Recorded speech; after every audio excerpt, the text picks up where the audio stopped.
All right, welcome into the studios today. Coach Kagan McClain, West Lawrence High School football coach. And Coach, we want to have you come in today. We appreciate you taking time out. I know it's been a rough week from what we've heard from AD Coach Clayton. Came in the first part of the week, kind of explained the setup on things and the way everything's going to have to be done. From what he said, it's been a challenge for you. Yes, it's been different. You know, with the GHSA regulations, you know, you're only allowed to have 20 total people on campus at one time. Next week they are opening that up to 25, so it gets a little more lax. But when you can only have 20 kids at a time and you got close to 100 on the team, that pretty much means that you're running workouts all day long, and that's really what we're doing. We're running our a rising ninth grade group over at the middle school in the morning. Divided our offense into a couple groups, and they go from 8 to 12, and then our defensive guys come in and go from 12 to 4 in the afternoon. So we split our coaching staff up. But I tell you, our coaches have done a great job. It's been very organized. You know, I'm allowed to be there all day in crossover groups, but the other coaches can't. So I've kind of been there and been watching, and our assistants have done an outstanding job, very organized. The workouts been running smoothly. We're getting great conditioning in, able to get a lot done. So really, it's been good. Despite the challenges, it's been beneficial so far. Yeah. Coach, you know, you look at a largely successful year last year. I mean, it was just wonderful, of course, when you got a 3-year returning quarterback, when you got talent on the team like you had, you got good hands, your offensive line came along. But there was several pieces of the puzzle that happened for you that really some parts of you put together through coaching, I say. Like the offensive line, you know, I come back to that a lot. You cannot win without a good offensive line. You just got to score points. You know, you can stop them all day long, Coach. You know it. You pounded them down and stopped them, and you know, they put a few points on the board, sometimes as much as a field goal. But you got to be able to answer. So, and looking at that, Coach, how do you feel about that going forward with your current coaching staff? And if we could, you know, kind of go through that as well. I know I'm throwing a lot at you. Got a lot of questions for you, absolutely. Coach. But you know, how do you feel about that? Because it's kind of, you don't want to say regrouping. You hope you reloading. Right. Yeah. I mean, it was a very successful year last year, as you spoke of, the most successful season in West Lawrence history. You know, we won 11 games, which is more games than they've ever won in the history of West Lawrence football. You know, won I think only our 3rd outright region championship. I think that's right. You know, I've been fortunate enough to be on staff for 2 of those, defensive coordinator for 1 and then the head coach for another. But yeah, it was a very successful year. Went as far in the playoffs as West Lawrence ever done. Broke a bunch of offensive records, passing, receiving, yardage, points per game. One of the best defenses we've ever had statistically. So it all sort of came together last year, and our kids really just responded. Really played their hearts out last year. Had a great coaching staff last year. Like you said, offensive line was a big question mark going into last season, and Coach Rogers did a great job with those guys, and Coach Respert working with those guys on offense, and they really stepped up. And we were very undersized on the offensive line, but man, those kids fought and made plays, and it resulted in a 9-1 regular season and an 11-2 finish.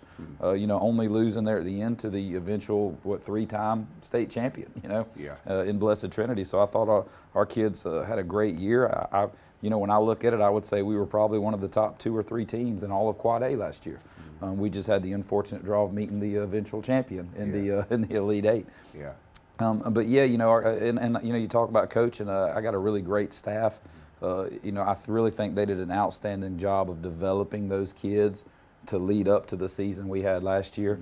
Yeah, we had some talent, but I mean, we weren't out there with 7 D1 kids on the field. You know, we had De'Eric Jackson, who signed a D1 scholarship to play at the University of Kentucky. And then we had 2 players, Daniel Dorsey and Brent Carr, who signed to play with Savannah State. And then A.J. Mathis, our quarterback, has signed to play a baseball scholarship. He's going to play baseball at Georgia College. I think it's Georgia College. Am I right? Yeah, okay. Come on. I get some of that confused. But you know, we had some good athletes, but we weren't, you know, football powerhouse, D1s all over the place, Power 5 guys. We just had a bunch of kids that worked hard, that bought in, that were coachable. And when you come together like that as a team, you don't have to be the most talented. You can be successful. And I was really proud of that. But, you know, the negative side of that is you know, when you have a year like that, is there's some big expectations. And we did graduate 18 starters last year. So we bring back 2 on offense and 2 on defense. So the football team is going to be a very different looking football team this year. Now, I believe with all my heart they can be very successful and we can win. We got a great staff, and we got some really good kids who got to taste that success from that crew we had last year. But it's going to be a lot of new faces out there. So I think it's going to be a growing process. I think early on, there's going to be mistakes that are going to be made because, again, we're putting 9 guys on both sides of the ball that have never been out there on Friday night other than special teams or in filler roles or in mop-up duty, And so early on, they're going to make mistakes. Yeah. Early on, they're going to mess up. But I believe our coaches are going to get them right, and we're going to correct those mistakes. And my goal is every week we need to get better so that when region play gets there, we're able to compete for a playoff slot. If we can do that, it's a successful year. Yeah, Coach, that's always you go get better every week, and you seem to be able to do that. Right. And you take the talent. It seems to me that you've kind of turned the corner with the coaching staff you have, with your philosophy, with the team as it is. You turned the corner where you know how, and the kids buy into, we're applying what we have to win. Right. You don't have the same type of athletes every year. You don't have Right. the same players. Absolutely. You got to take what you got and plug it in the right hole and figure out how to win. And that's the to me the beauty of high school football. I mean, you can't go out and recruit. I can't look there and say, man, we need some offensive linemen. Let me go recruit some. I mean, unless you're I'm not going to say it, but we can't. When you're a public county school like we are, you can't do that. So we got to play with who shows up. And the kids that are every kid on our team lives in Lawrence County, and that's the way it should be in high school sports. It should be that way, Yeah. But we got to take those guys and we got to develop them. And as a coach, it's kind of exciting because you get to you take a kid and you say, man, he has no experience on Friday night. He's a great kid that works hard. Let's see what happens, and you get out there and those guys will surprise you and they'll step up and do things you never thought they could do. Yeah. And I love that part of it. And I think we got a staff that's going to get the most out of our guys. We really do. Like you said, we have turned that corner a little bit. First of all, we got a great administration. We got a great, athletic department. Coach Clayton, our AD, now Mr. Garnto, our superintendent. Yeah. And Dr. Kemp, who's coming in as our principal. She was at West Lawrence before. Mm-hmm. Great supporter of athletics. Has always been a big supporter of all athletics. And so I think that we have really had a good setup for success. Because me and you've talked about it before. Historically, West Lawrence has not been a very successful football program. If you go back to the 70s, you're looking at a 38% winning percentage all time. And we've been fortunate since about 2014 to win about 60% of our games. Yeah. And again, that's not just coaching, but it's a combination of things, of support, of people wanting to be successful, and getting the right coaches in there to develop the talent that you do have. Yeah, it's huge. It's huge. And hats off to you, coach and staff. Just hang on to them, coach. We're trying. We get good ones, they tend to leave. Yeah. Hey, we'll take a short break and be back with Coach McClain. We're going to talk a little more football. Hi, I'm Jeff Cannon, President of Citizens Bank of Lawrence County. When we began looking for a location for our second Dublin banking office, the historic Henry building looked like the perfect spot because Dublin and Lawrence County is our focus, and making banking easier and more convenient for our customers is our goal. Citizens Bank of Lawrence County, member FDIC, and an equal housing lender. A local full-service community bank offering quality banking services. Citizens Bank of Lawrence County, now open in downtown Dublin. First Lawrence Bank invites you to experience banking at its best. Whether you have personal or business needs, we're a full-service bank big enough to handle all of your banking needs and small enough to provide you with that personal touch you've grown to expect from a community bank like First Lawrence Bank. Looking forward to your future. That's First Lawrence Bank in Dublin and Dexter, member FDIC. Coach McClain, this week in having kids come out, now you don't bus them in, Right. but you do have to look at how many can be there at one time. Right. I guess you have to check the temperature. If parents are bringing them, you make them hold up right there. There's a bunch of guidelines that we have to go through, and not only from GHSA, but our district has also come out with some specific guidelines because they're all about the safety of the kids. That's obviously the most important thing right now, is making sure kids are safe. Yeah. So, according to the GHSA guidelines, 20 at a time on campus. You got to take the temperatures as they come in. You've got to ask those questions. Have you had a fever? Have you had a cough? Have you been around someone that has been tested positive for COVID-19? Those basic things. And then we also go in where, we don't let them use the water fountains. There's no sports-specific equipment. We're not all touching a football. We're not all hitting a sled. It's getting in shape because, these kids have had 12 weeks off. And as much as you like to think, man, I've been sending out workouts and I know they're doing them, let's be real, we know how kids are. Oh, sure. And so we have operated under the assumption that none of y'all have done anything for 12 weeks. So we're going to ease back into how we're doing things and get you in shape first. and then let the football follow. But yeah, so when they come in, we got to take that temperature, ask those questions, mark everything down, record everything, and then we got to get them completely off campus before the next group comes on. And during that 15-minute window where one group's out and the other one's coming in, we're sanitizing everything. And our coaches have done a great job with that. We've kept great records. They've sanitized the weight room thoroughly. It's been great. We've had no issues in week 1, and we've had great attendance. That's the key. Because when you do stuff like this, summers, man, kids have so much they can do now. They're multiple sport athletes, which is good. Everybody wants to have summer ball of some sort, and it's hard on football because we're the only sport that's going to play a football game in August. Everybody else, they're not playing until next spring or till the winter, but yet they're still practicing in the summer and playing in the summer. So, but our kid, we've had great attendance. We've had nearly perfect attendance. Awesome. All the guys that we are thinking we're going to count on, have been there. We've had 100% attendance from our rising 9th grade group that signed up. So it's been good. And you have a kid miss here or there for a baseball tournament or for something like that. We work with those kids on that because we understand it ain't like it used to be where you're going to be here or you're gone. There's just so much going on in the summer that you incentivize being there and being present, but at the same time you got to work with some of those guys because there's a lot going on. But it's been a challenge, but I think it's went well. It's could be for week 1. Yeah. So how many different groups did you say you have come through? We've got 5 running right now, 4 at the high school and then 1 at the middle school. It's okay to run groups simultaneously if they're at a different facility completely.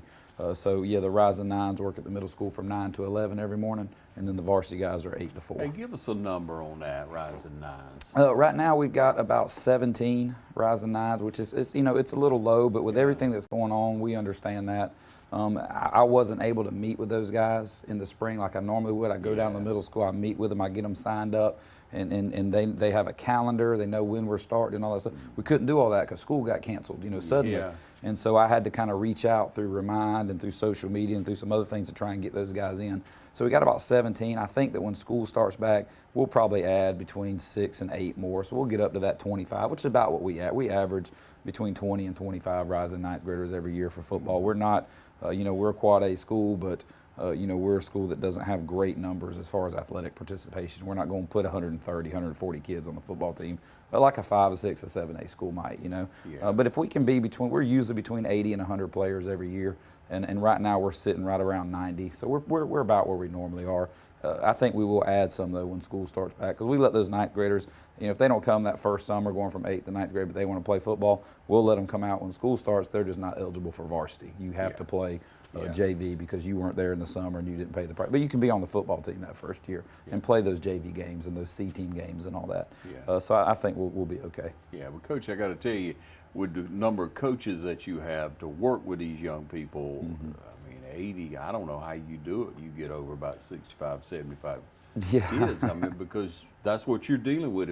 And you look at schools like Buford, you look at schools like, we don't have to go too far, I won't call any more names. Right. But you look at schools with a very successful program, and they got the coaches out there to work with you. Yeah, it's, it's not, football's a different animal. As specialized as football has become with a lot of high school programs are run like college programs, and you can't go out there with 5 coaches and everybody coached 2 positions, and like you could, back in the day. Everything is so very specialized, so we've got to have the numbers. You look at other teams in our region will even have 16 coaches, on varsity.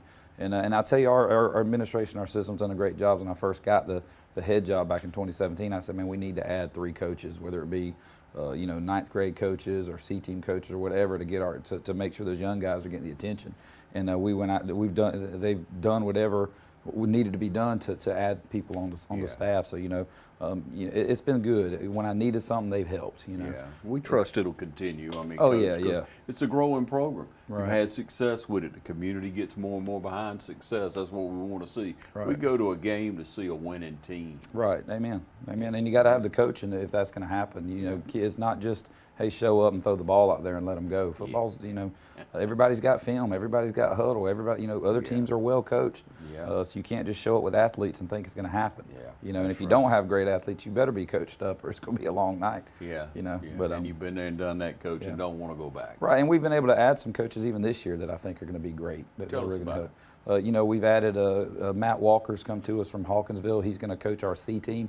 You know, he coached down in Hawkinsville last year. He used to be the FCA guy for this area. Yeah. Was a coach, kind of got out, went to the FCA route. Good guy. Came back into coaching, and so he's going to help with those guys.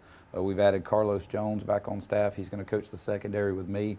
And we picked up Antonio Green, who's coming to us from the east side, and he's going to be our defensive line coach. And he has been out there just energetic, getting after it, and been a great addition. So we've added 3 guys, and we lost 2, so we added filling lost slots there. Sure. But those 3 that we've added have done a great job this first week, and I'm excited about how they're going to benefit our program in the long run, especially because I tell you, the group of 9th graders we got coming up are some of the best looking kids I've seen in a while. You know, we may be a little small this year. The team we run out there this year ain't gonna be quite the size we had last year, but the future's really bright. We've got some young kids coming, and that's the way it is in high school football for the most part. You have your ups and downs. You know, you have good years and you kind of dip a little and you get back. The key is you want to stay at that higher level as much as possible. You don't want to have the good year down to the tank. You know, and I think with the guys we got coming up and the staff we got, that I think we have a chance to be successful in the years to come. Yeah, Coach, in my own personal and humble opinion, you know, you got to foster that,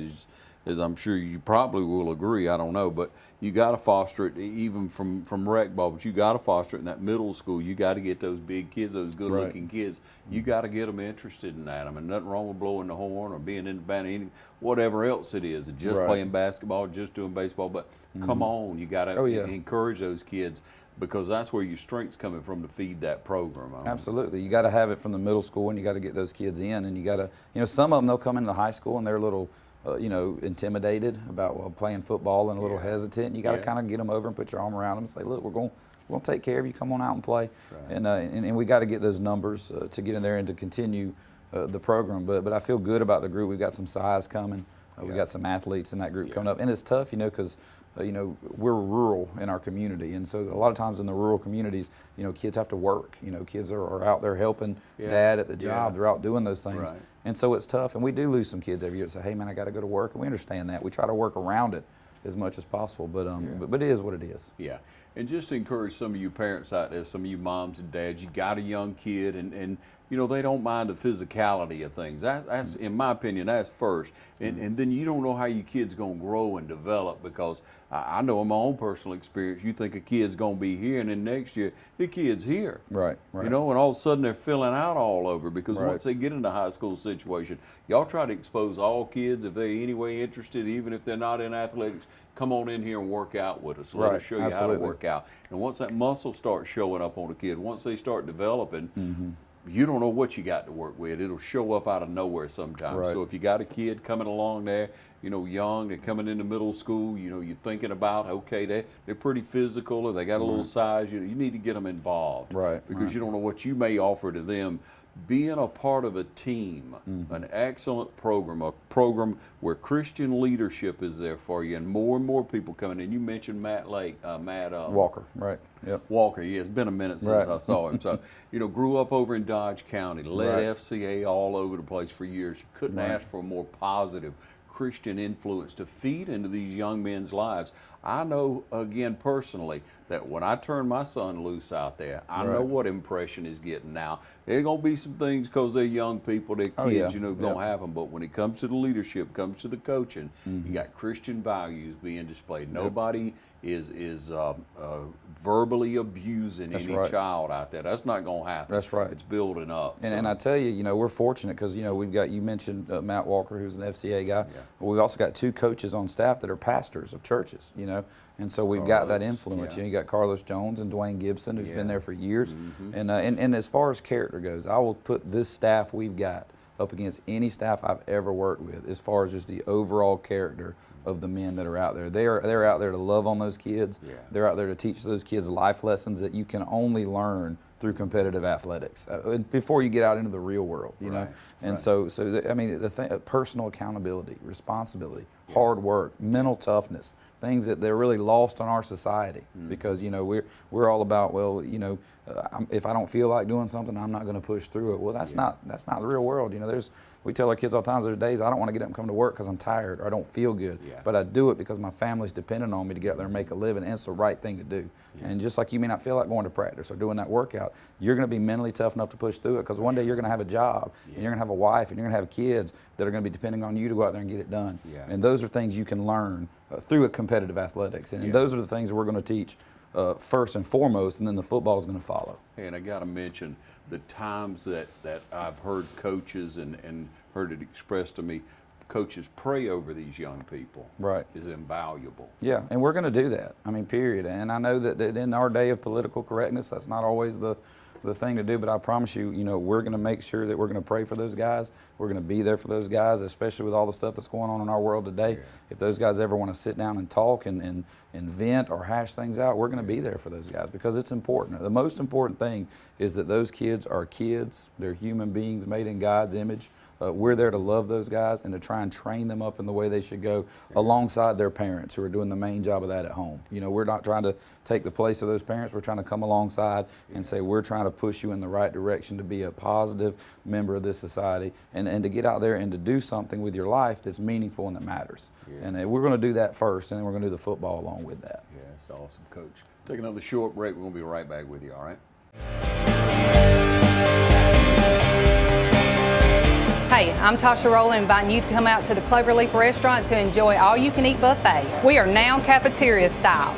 We got all your favorite cooked up and fresh, ready to enjoy. Open Sunday through Friday, 11 to 2. And Friday is our seafood day. Cloverleaf Restaurant will have your plate ready. Call 478-275-2080. Cloverleaf Caters. Call us for your next gathering or event. Cloverleaf Restaurant, we'll see you soon.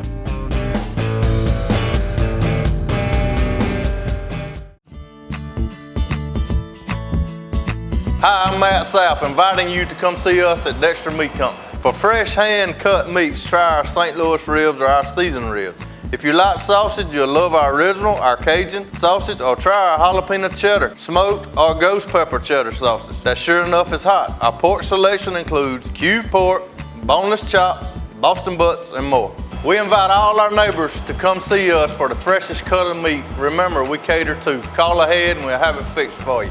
Monday through Friday, 10 to 7, Saturday, 8 to 6.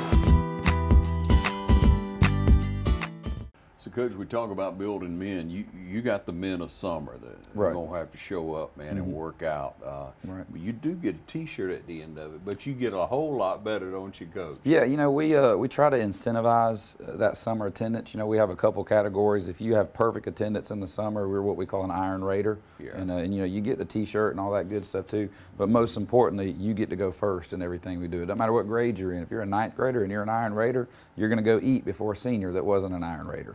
We do things like that because we want to incentivize work ethic. You've been there, you've paid the price. You may not be a starter, you may not be very good, but if you've been there every workout, you're going to be in that Iron Raider category, and you're going to eat first, you're going to go first, you're going to have first priority when it comes to a lot of things on our team. And then we have another group where we understand kids have to miss vacations, stuff that parents plan, where you can miss a whole week and still be a man of summer. So you miss 3 days, you can still be a man of summer, and men of summer will go second right behind the Iron Raiders. They'll get their T-shirts and all that stuff too. But yeah, we try to incentivize that because there's a lot going on, and we want those kids to, hey, you pay the price. Not only are we going to be successful as a team, but you're going to get rewarded in life, Yeah, you recognize hard work. That's right. That dedication to show up. And definitely. It's something obviously you're trying to instill in these young men. So what do you say to parents, so if they're a little reserved about having their kid come out? Because I'm sure you got a few there, you're trying to add them to the list. Yeah, well, the biggest fear a lot of parents have are I don't want my kid to get hurt. And I understand that. That is a big fear. But the thing I tell them is, I've coached athletics my entire career, football, baseball, coached a little track, done some other things. I've had way more injuries, coaching baseball, which is a non-contact sport, than football. We take care of those kids. Number one, they're loaded in $1,000 worth of equipment. Every kid, the helmets are top of the line, state of the art, anti-concussion.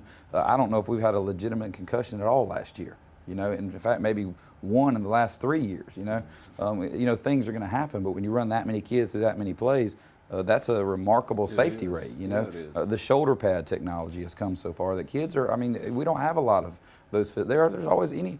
You can get hurt doing anything. I can walk down the stairs and get hurt. You know, but as far as the danger of injury, that is very, very low in high school football now. Plus, on top of that, we're not going to take a kid that's a ninth grader that's 130 pounds and line them up against a 250-pound senior. We don't do that. Not at practice, not anytime. You know, our big guys go against our big guys. Our JV guys are against the JV guys. The JV guys that we think are really good will be on the scout team and go against the varsity. But plus, there's the contact rules too. You know, in high school football now, you can only hit for a certain amount of minutes a day for a certain number of days a week. So, you know, practices aren't. We're not out there killing each other at practice. We're out there learning the game at practice, working hard at practice, fitting up. Yeah, we are physical at times within those rules, but at the same time, we're not beating kids up all week and then going out there and beating them up again on Friday. You know, that's not, you know, they're building all week for the competitiveness that happens on Friday. But the benefits that come with being a part of a football team and learning the lessons you learn out there far outweigh any risk of injury. And usually injury is the biggest fear. And so we try to allay that, you know, and then I know you turn on the news and everybody's talking about concussions and this and that, and we get it. That's you know, that's important. We don't want any kid to ever have a concussion, but the reality is that their chance of having serious injuries from playing high school football are very, very, very low. Yeah. Well, Coach, we talk about going out there now. There's no contact. There's no ball involved. Right. What do? You go in and work out, and then you take them on the field. You Yeah, go out right. and lift, and then you go out on the field for what? Right, yeah, they'll come in, Condition. like, for example, our 8 o'clock in the morning crew is our offensive linemen and our running backs. And so, you know, we like to get those big guys up and moving early in the morning so they don't sleep till noon. So, you know, they'll come at 8 o'clock from 8 to 8:15. We have breakfast for them provided if they want it so they can eat. We'll get into the weight room at 8:15, and we'll lift from about 8:15 to maybe 9:05, about 45, 50 minutes of lift, because we're easing back into some things. And with only 20 guys, you can get a lot more done as opposed to having 60 in there at one time. So you know, we'll live for 45, 50 minutes. We'll transition to the field. We'll get some conditioning done out there where we'll do some running, our agility stuff, trying to build them up so they're back in shape, getting them used to the heat a little bit so that we don't have any issues out there. And then we'll also have some time built in where they can work a little scheme. And by scheme, you know, we may get on the board, you know, and draw some things up and show them, may introduce some things, but we can't do anything really sport specific with sleds or footballs or any of that stuff. So we're avoiding all that. Right now the focus is the weight room and it's conditioning, making sure we're in shape. And then we feed them on the way home too. We have some bags. The nutrition department here in Lawrence County does a great job of providing us those breakfasts and those lunches for all those kids throughout the day, so we can give them something to eat before the workout, and then we can send them home with something too so they can have that nutrition. What y'all doing about water supply? Yeah, we can't use any water cows. We can't use any, so all the kids are required to bring in their own gallon jug filled with water. You know, now obviously if we were to have an incident where somebody gets overheated, I'm gonna bust the hose out and I'm gonna save a kid, you know, and take the heat for that.